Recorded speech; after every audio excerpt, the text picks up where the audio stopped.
We said a few weeks ago at a gathering that we'd like you to envision making your transition into non-physical. And then when you meet up with someone that you can communicate with, you say, where's the list? And they'll say, what list are you looking for? And you'll say, the list of all the things I sacrificed so that I could be the good person that I needed to be here. And they'll say, oh, there's no list like that. What? Nobody kept track of all of the things that I didn't do that I wanted to do? Nobody kept track of all the things I did? Nobody kept track? No one's keeping track of that. There's no reward for everything that I sacrificed in order to be here in this good place. This isn't the good place. This is the only place.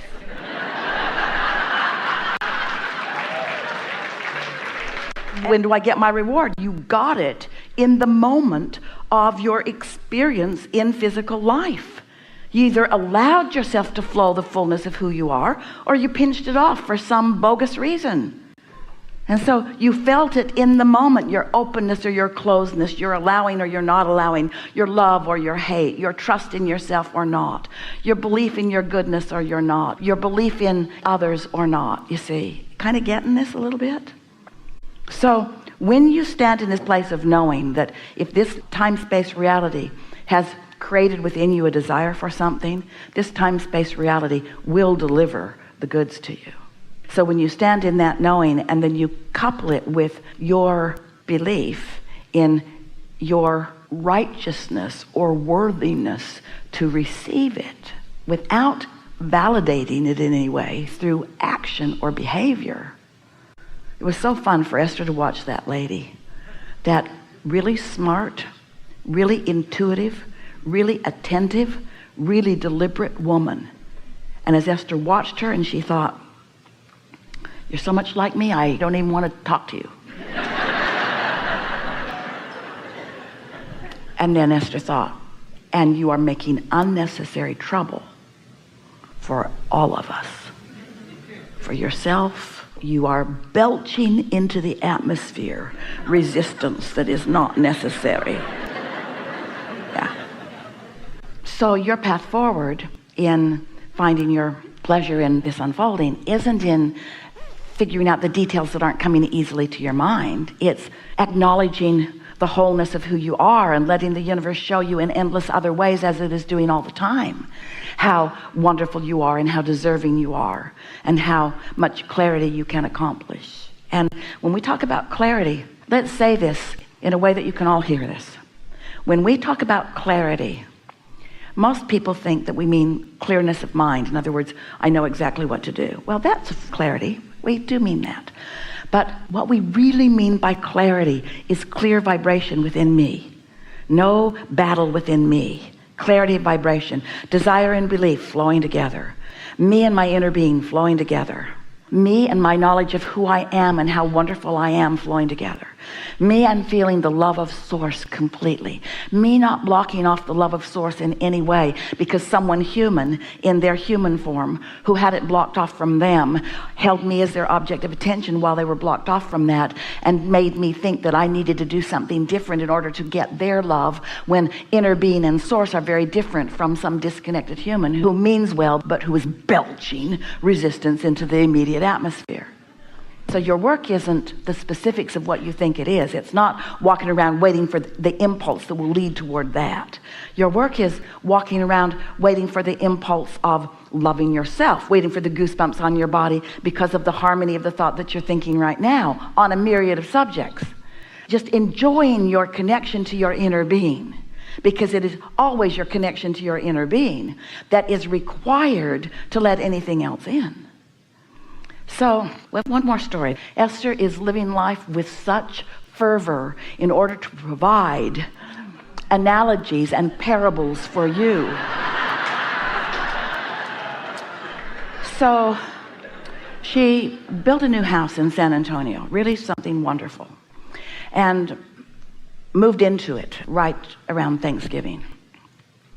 And later discovered, when they turned on the pool feature, which is a fire feature, that there was a howling sound in the house. And it was determined that the gas supply was not adequate for everything that the house was asking for, like fireplaces and kitchen ranges and water heaters and furnaces and so forth, along with the fire feature or even of the heating of the pool. So what was going to be the solution? Well, Esther knew right away from past experience, I'm going to need to lay some more pipes and get some more supply. And it took them a while to come around to agreeing to that. And they tried several other things that didn't work, but eventually ended up cutting a hole in this end of the house where the supply line comes in from the street, and this end of the house where the swimming pool equipment is, so that they could reroute another bigger pipeline for more gas. And so Esther enjoyed the analogy of that, about how she had a desire, which was all of these appliances to function beautifully in her home, a desire which is the asking, and then the supply line, which is the believing.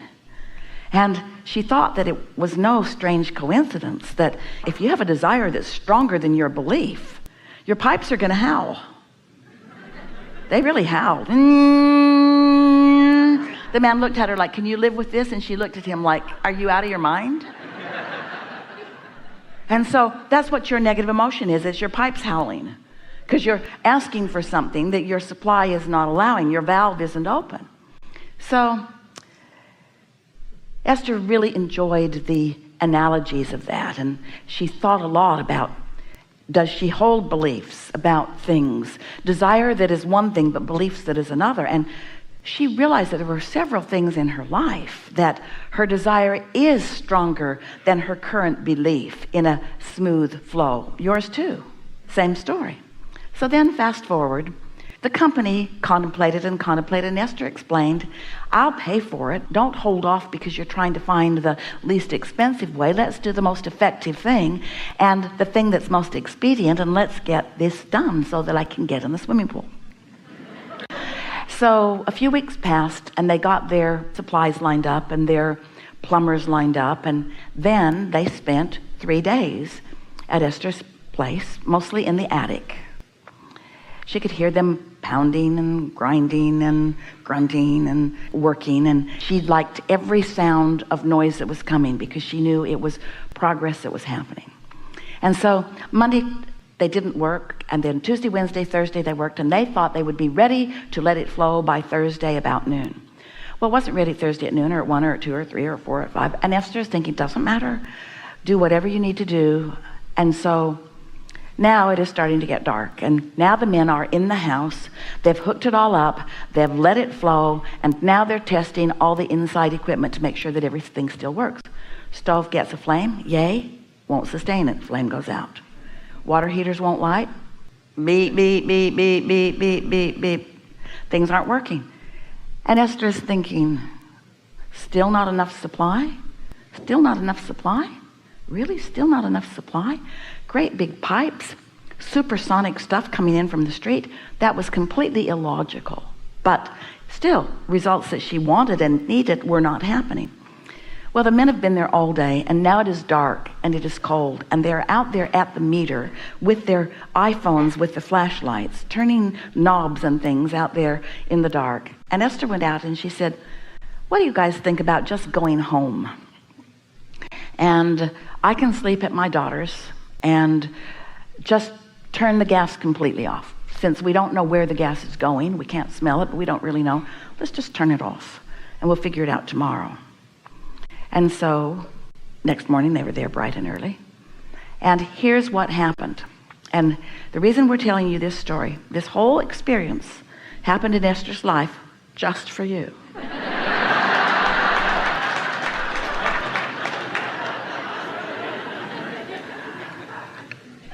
These lovely men who had worked for days getting everything just right wanted so much to be certain that these new pipes were secure and tight and not going to leak any gas at all, that they put 20 pounds of pressure, air pressure, in the lines. Now that's a lot. That's like 4 times more than the gas pressure would ordinarily be.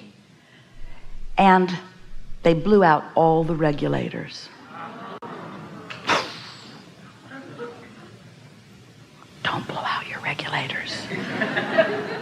So let's think about this, because everything that is physics in your physical world is the same thing as the physics of this energy, isn't it? In other words, doesn't it always all apply? Doesn't it apply across the board? So what are the elements in Esther's experience? Well, wanting something, really wanting something more than her pipes would allow it. Well, what a good analogy that is. Am I wanting past my beliefs?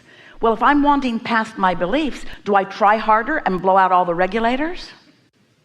Is that what I do?